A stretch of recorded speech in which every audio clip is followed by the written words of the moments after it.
കാട്ടുചോലക്കുളിരലയോട് കാറ്റു പറഞ്ഞൊരു കഥയാണീ.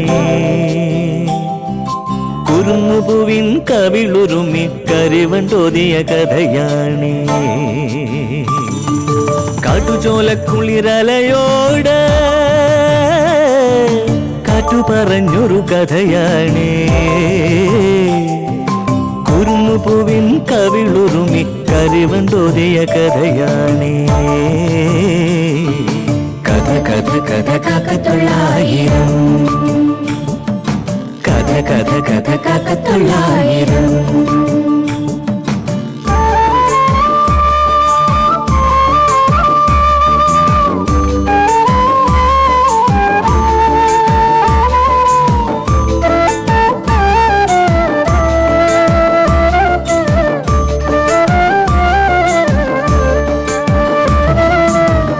കടലിന്റെ തീരത്ത്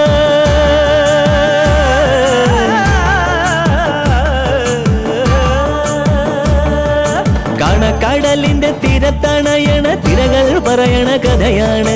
കായലോളത്തിലെ കളിയോടം കണ്ട കന്നിനിലാവിന്റെ കഥയാണ്. പടവരമ്പത്തെ പുൽനാമ്പിനോട് പുലരി പറഞ്ഞൊരു കഥയാണ്. മാനം മുട്ടണ കൊടുമുടിയോട് മൂവന്തി പറയണ കഥയാണ്. മൂവന്തി പറയണ കഥയാണ്. കഥ കഥ കഥ കാക്കത്തൊള്ളായിരം.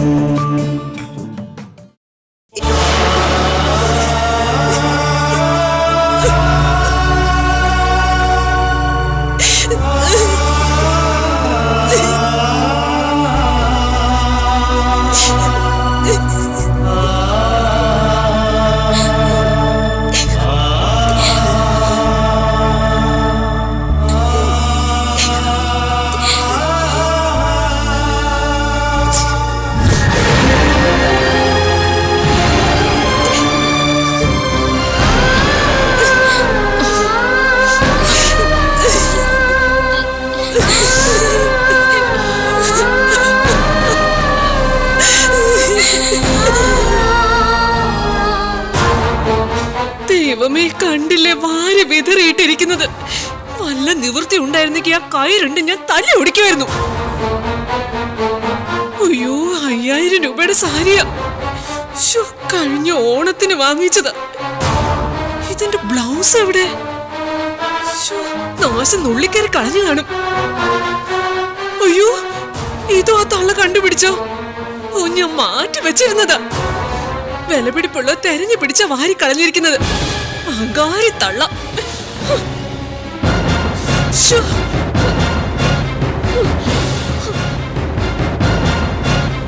ഗംഗേ, എടി ഗംഗേ, ഗംഗേ, വാ തുറന്നൊന്നും വിളി കേട്ടൂടെ നിനക്ക്? ഇന്ന് പിടിക്ക്. ഇത് മുഴുവൻ കഴുകി ഉണക്കി തേച്ച് വൃത്തിയാക്കി എന്റെ മുറി കൊണ്ടുവെക്കണം. കൂടിയ തുണികളുണ്ട്, നോക്കിയും കണ്ടും വേണം നനയ്ക്കാൻ. സോപ്പ് പൊടിയാ ബാത്റൂമിലുണ്ട്.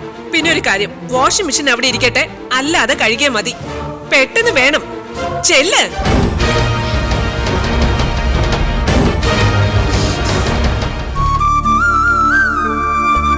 നിക്കുമോളെ, ഞാനും വരാം. നീ ഒറ്റയ്ക്ക് ഇതെല്ലാം കൂടി എപ്പോ കഴുകിയിടാനാ?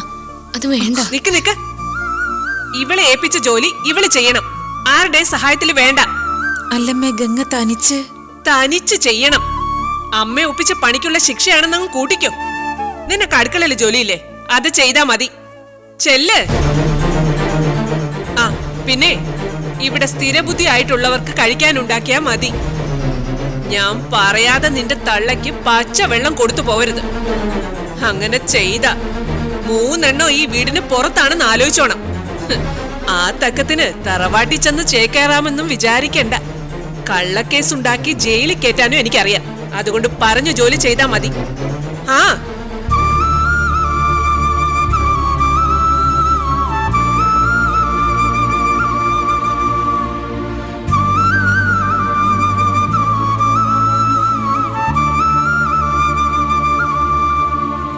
നീ വിചാരിക്കുന്ന പോലല്ല സൗദാമിനി. ഒരു പരിധിക്കപ്പുറം ആ പെണ്ണുമുള്ളെ പട്ടിണി കിട്ടാൽ സംഗതി വഷളാവും. പിന്നെ ഗീത മാത്രമാവുമ്പോ നമുക്ക് എന്തും ആവാമായിരുന്നു. അവൾ ഇത്രയ്ക്ക് ചാടത്തോളൂ. ഇപ്പോഴതല്ല സാഹചര്യം. ഗംഗയും ഇല്ലേ, അധികം കടുത്ത നടപടിയിലേക്ക് പോയാൽ പ്രതികരിക്കുന്ന സൈസാ അവൾ. അവള് പ്രതികരിച്ച അതിനപ്പുറം പ്രതികരണം കാണിക്കാൻ എനിക്കറിയാം. നിങ്ങൾ അതിന്റെ പേരിൽ ടെൻഷൻ അടിക്കണ്ട. കുറച്ച് പട്ടിണി കിടന്ന് തള്ളയുടെ പൊണ്ണത്തടിയൊന്ന് കുറയട്ടെ, അപ്പൊ മര്യാദ പഠിക്കും. മേലനങ്ങാതെ തിന്നു കൊഴുത്തേന്റെ ഇറക്കം കുറച്ചൊന്നും അല്ല. എടി ഒക്കെ ശരിയാ, പക്ഷെ ഗീതയല്ല ഗംഗ. അവൾക്കെന്താ കൊമ്പും തുമ്പിക്കയുണ്ടോ? അതോ ദേ എന്റെ നാക്കൊരുമാതിരി ചൊറിഞ്ഞു വരുന്നുണ്ടേ. എന്റെ സൗദാമിനി, നീ ഒന്ന് കൺട്രോൾ ചെയ്. ഗീത നമ്മുടെ മരുമോളാ. അവളുടെ മേൽ നമുക്ക് അതിൻ്റെതായ അധികാരവും അവകാശവും ഉണ്ട്. പക്ഷേ ഗംഗയുടെ കാര്യത്തിലോ നമുക്ക് എന്ത് അവകാശമാണ് ഉള്ളത്? രോഗിയായ അമ്മയെ നമ്മൾ പട്ടിണിക്കിടുവാണെന്നും പറഞ്ഞ് ഗംഗ ശബ്ദമുയർത്തിയാലേ നമുക്കത് ക്ഷീണമായിട്ട് വരും. അതെ, മറ്റന്നാൾ മഴ പെയ്യുന്നു പറഞ്ഞ് ഇന്നേ കൊട നിവർത്തണം. മഴ പെയ്യട്ടെ, അപ്പൊ ആലോചിക്കാം കൊടയുടെ കാര്യം. ഗംഗ ശബ്ദം ഉയർത്തുന്നുണ്ടോ നോക്കട്ടെ, അന്നേരം അതിനുള്ള പ്രതിവിധി നോക്കാം. അവൾ അധികം അങ്ങ് വിളഞ്ഞ എന്താ വേണ്ടെന്ന് എനിക്കറിയാം. എന്ത് ചെയ്യാനാ സൗദാമിനിയുടെ പ്ലാൻ? സമയാവുമ്പോ കാണാം. ആ പിന്നെ ഒരു കാര്യം മറന്നു. ആ CA ചന്ദ്രദാസ് ഇവിടെ വന്നിരുന്നു നിങ്ങളെ അന്വേഷിച്ച്. ഇവിടെ വന്നിരുന്നോ? വഴി വെച്ച് ഞാൻ കണ്ടിരുന്നല്ലോ. എന്നിട്ട് അക്കാര്യം അയാൾ പറഞ്ഞില്ല. അതാ കുറുക്കന്റെ കയ്യിലിരിപ്പ്. എന്താ പ്രശ്നം?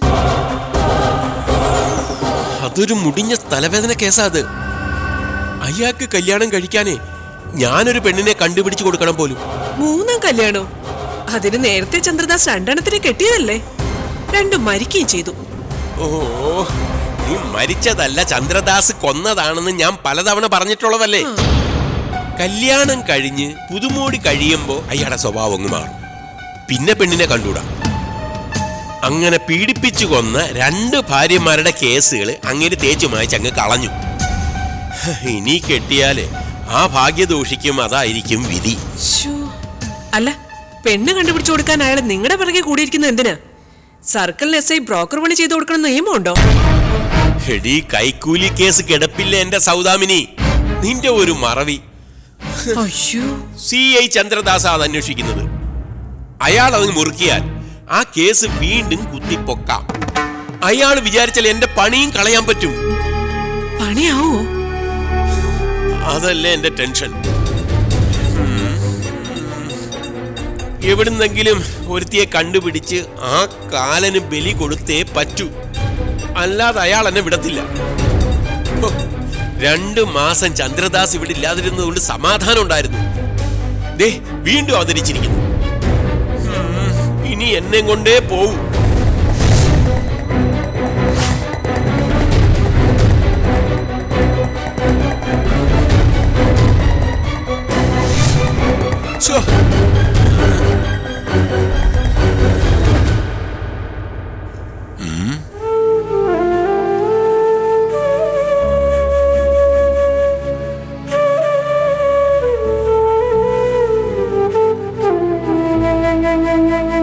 ഗീതേച്ചിക്ക് ബുദ്ധിമുട്ടുകളുണ്ടെന്ന് നേരത്തെ അറിയാമായിരുന്നു. എന്നാലും ഇത്രയും പ്രശ്നങ്ങൾ നിറഞ്ഞൊരു വീട്ടിലേക്കാണ് ചേച്ചി കല്യാണം കഴിച്ച് അയച്ചതെന്ന് വിചാരിച്ചില്ല. ഇത്രയൊന്നും അച്ഛനും അറിയില്ലായിരുന്നു. സ്ത്രീയുടെ ശത്രു പലപ്പോഴും സ്ത്രീ തന്നെയാണെന്ന് പറയുന്നത് വെറുതെ അല്ല. രമേശ് ഏട്ടനോ അച്ഛനോ അല്ല, ആന്റിയാ കലിയടങ്ങാതെ നിൽക്കുന്നു. ഭർത്താവും മകനും അവരുടെ മുമ്പിൽ പാവകൾ മാത്രം. പ്രത്യേകിച്ച് രമേശേട്ടൻ. ഇത്രയും കുഴപ്പം ഇപ്പോഴാ ഗംഗെ. കുത്തുവാക്കുകൾ പറയൂന്നല്ലാതെ ഇങ്ങനെ മനസാക്ഷിയില്ലാതെ രമേശേട്ടന്റെ അമ്മ ഇതുവരെ പെരുമാറിയിട്ടില്ല. എപ്പോഴും കാശിന്റെ കണക്ക് പറയൂന്നേ ഉണ്ടായിരുന്നുള്ളൂ. മറ്റെല്ലാം സഹിക്കാം, ജോലിയും ചെയ്യാം. അമ്മയ്ക്ക് ആഹാരം കൊടുക്കാൻ സമ്മതിക്കില്ല എന്ന് വെച്ചാ അതെങ്ങനെ സഹിക്കും? നമ്മളെ കൊണ്ട് ചെയ്യിക്കുന്ന ജോലിയുടെ കൂലിയായിട്ട് കരുതിയെങ്കിലും അമ്മയുടെ വിശപ്പിനുള്ളത് കൊടുത്തൂടെ? ദൈവം ഇതൊന്നും കാണുന്നില്ലെന്നാ ഞാൻ വിചാരിക്കുന്നത്. നിനക്ക് ഓർമ്മയുണ്ടോന്നറിയില്ല, അച്ഛന് കുറച്ചുനാൾ നമ്മുടെ വീടിനടുത്തുള്ള സ്കൂളിലായിരുന്നു ജോലി. അന്ന് ഉച്ചയ്ക്ക് ഉണ്ണാൻ വരുമ്പോ മിക്കവാറും 2ഉം 3ഉം കുട്ടികളും ഒപ്പം കാണും. പാവപ്പെട്ട വീട്ടിലെ പിള്ളേര് അവര് പട്ടിണി ഇരിക്കുന്നത് കണ്ടിട്ട് വിളിച്ചോണ്ട് വരുന്നതാ. ആ കുട്ടികൾക്ക് വയറ് നിറയെ ചോറ് കൊടുക്കാൻ അമ്മയ്ക്ക് ഒരു മടിയും ഇല്ലായിരുന്നു. വിശപ്പിന് ഒരു നേരത്തെ അന്നം കൊടുക്കാന്നതാ ഏറ്റവും വലിയ പുണ്യമെന്ന് അമ്മ പറയും. തീരെ നിവൃത്തിയില്ലാത്തൊരു പെൺകുട്ടിക്ക് അമ്മ അരി പൊതിഞ്ഞു കൊടുക്കുന്നത് ഞാൻ കണ്ടിട്ടുണ്ട്. ആ അമ്മ വിശപ്പ് എന്താണെന്നറിഞ്ഞ് തളർന്നു കിടക്കുന്നു.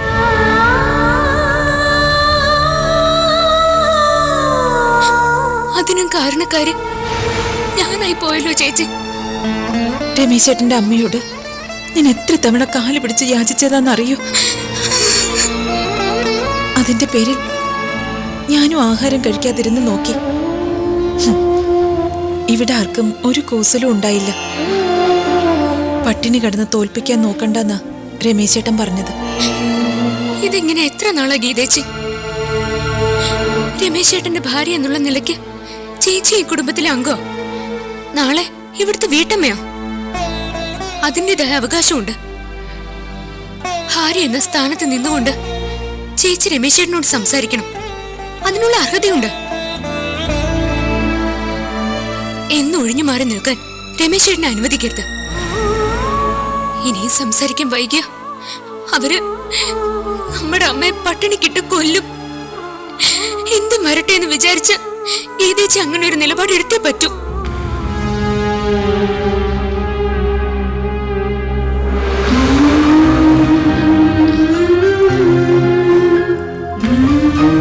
ചോറെടുത്തോണ്ട് വാ, എനിക്ക് വിശക്കുന്നു. നോക്കിയിരിക്കാതെ ചെന്ന് എന്തെങ്കിലും എടുത്തോണ്ട് വാ, എനിക്ക് വിശക്കുന്നു.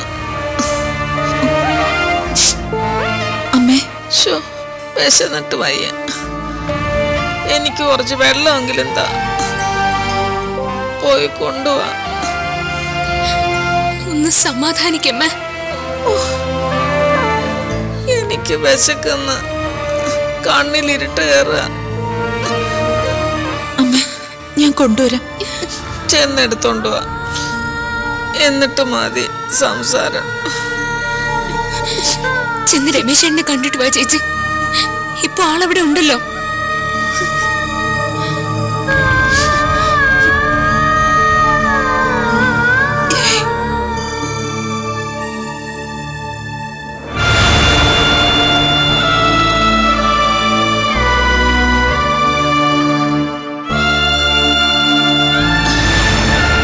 ചോറെടുക്കാൻ പോയതാണോടി? 2 പാത്രം കൂടി വേണം.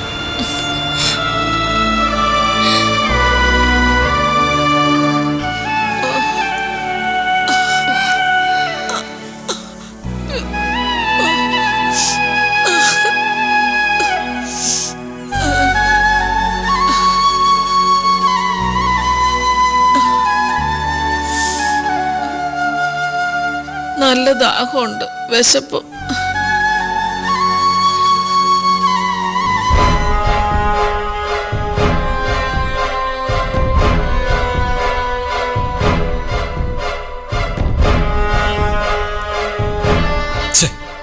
ാലിയാവുന്നില്ലല്ലോ. ഒരു 3500 എവിടെ പോയി? ആ മുന്നാധാരത്തിന്റെ പാർട്ടി തുക തികച്ചു തന്നില്ലേ?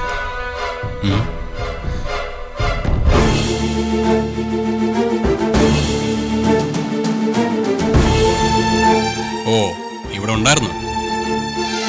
കാണാത്തപ്പോ ഞാൻ വിചാരിച്ചു അമ്മയും കൂട്ടി വല്ല സർക്കിട്ടിനും പോയിട്ടുണ്ടാവുമെന്ന്. രമേശ് ചേട്ടൻ അത്താഴം കഴിച്ചോ?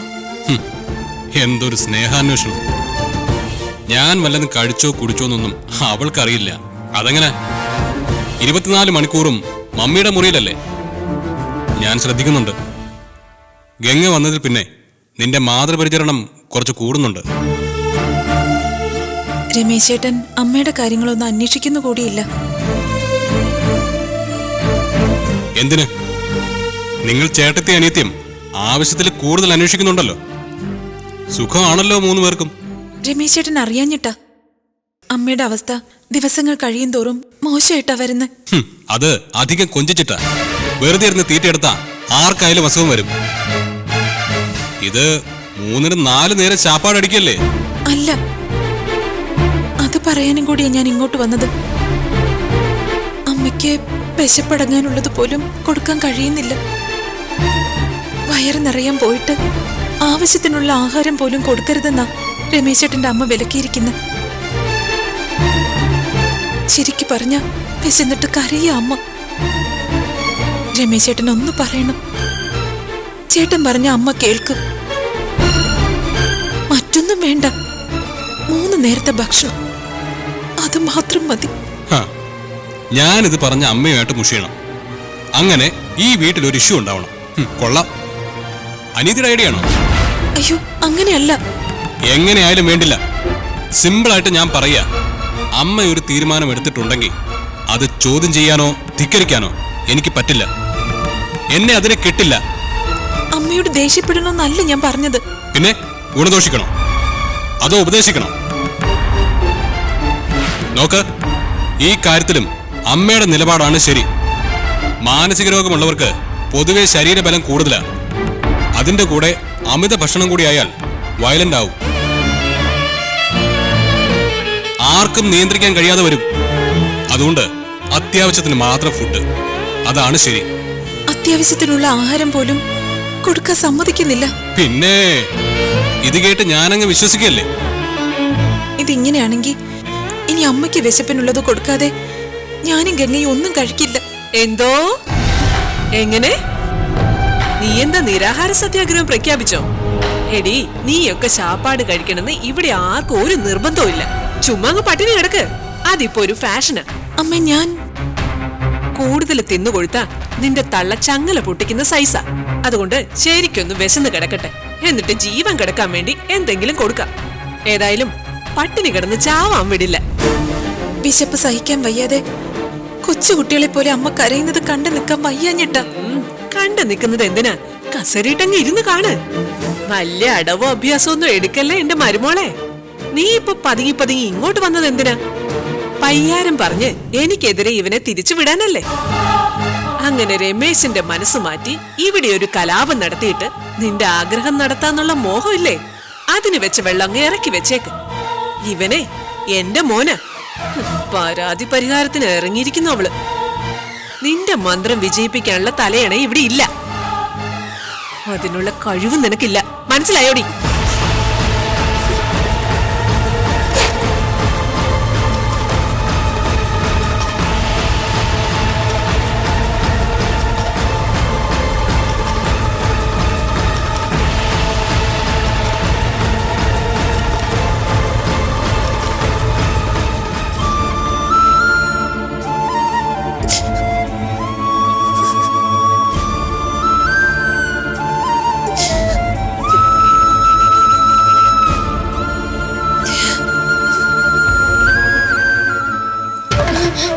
എന്താ അമ്മേ? അത്താഴം കൊണ്ടുവരാൻ എന്താ ഇത്ര താമസം? വിശക്കുന്നൊന്ന് എത്ര നേരമായിട്ട് പറയുന്നു. ഇവിടെ ഇരിക്കമ്മേ, ഗീതേച്ചി ഇപ്പൊ കൊണ്ടുവരും. ഇനി ഇപ്പൊ എപ്പ കൊണ്ടുവരാന്? മനുഷ്യൻ വിശന്ന് ചത്തിട്ടോ? കൊണ്ടുവരും അമ്മേ. ചേച്ചി അടുക്കളയിൽ നിന്ന് എടുത്തോണ്ട് വരണ്ടേ? ഞാൻ അങ്ങോട്ട് പോയി എടുത്ത് തിന്നുമായിരുന്നല്ലോ. അതാർക്കും ഇഷ്ടമല്ല, എല്ലാരും കണക്കാ.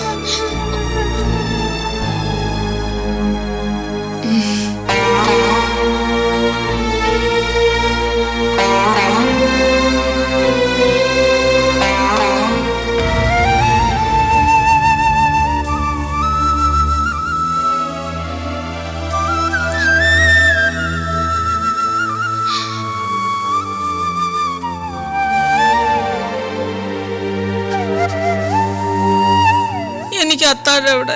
വിശക്കുന്നു. പറഞ്ഞത് മനസ്സിലായില്ലേ? അമ്മേ, വിശന്നിട്ട് വയ്യ. ദേ കറിയൊന്ന് വെന്താ മതി അമ്മേ. ഒരു 5 മിനിറ്റ് ഞാൻ എടുത്തിട്ട് വരാം. എന്തൊരു കഷ്ട. അമ്മ ഒന്ന് കിടക്കുമ്പോഴേക്കും ഈ ചൂടുള്ള ആഹാരം കൊണ്ടുവന്ന് തരാം. കിടക്കമ്മേ, ഞാൻ ഇപ്പൊ കൊണ്ടുവരാം. നീ ആഹാരം കൊണ്ടുവരുമോ? കൊണ്ടുവരാം. 2 പപ്പടവും വേണം. 2 എണ്ണം മതി. കിടക്ക്.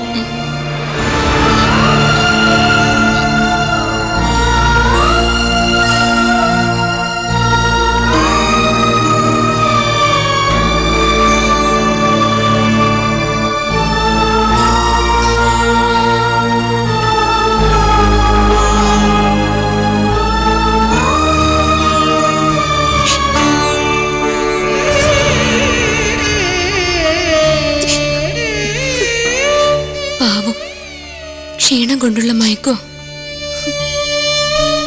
രമേശേട്ടനോട് സംസാരിച്ചിട്ട് പ്രയോജനമൊന്നും ഉണ്ടായില്ല അല്ലേ ചേച്ചി? അമ്മ വരച്ച വരയ്ക്കപ്പുറം ഇവിടെ ആരും ചലിക്കില്ലെന്ന് നിനക്കറിഞ്ഞൂടെ? ജീവൻ നിലനിർത്താൻ വേണ്ടി എന്തെങ്കിലും കൊടുക്കാന്ന് രമേശേട്ടന്റെ അമ്മ പറഞ്ഞിട്ടുണ്ട് പോലും. സമയം ഇത്ര ആയില്ലേ ചേച്ചി? ഇനി എപ്പോ കൊടുക്കും?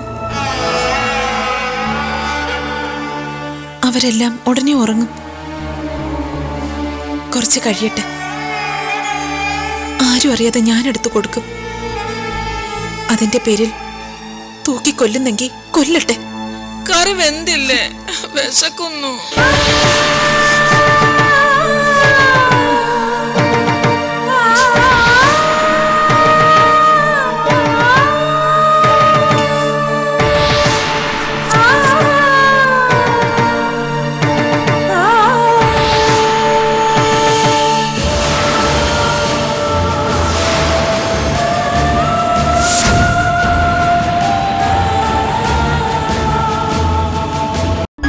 ഇവൾക്കായി ഉറ്റവർ സ്നേഹം കൊണ്ട് തുലാഭാരം നടത്തി. ഇവളുടെ ശോഭനമായ ഭാവിക്ക് വേണ്ടി ഉടയവർ നിത്യവും പ്രാർത്ഥിച്ചു. പക്ഷേ അതെ, അതൊരു വലിയ പക്ഷേയാണ്.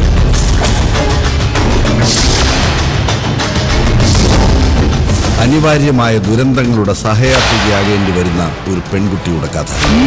ഗംഗ. കാട്ടുചോലക്കുളിരലയോട്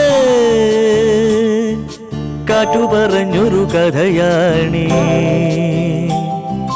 കുറുങ്ങുപൂവിൻ കവിളുരുമി കരിവൻ തോതിയ കഥയാണേ. കാട്ടുചോലക്കുളിരലയോട് കാറ്റു പറഞ്ഞൊരു കഥയാണേ. കുറുങ്ങുപൂവിൻ കവിളുരുമി കരിവൻ തോതിയ കഥയാണേ.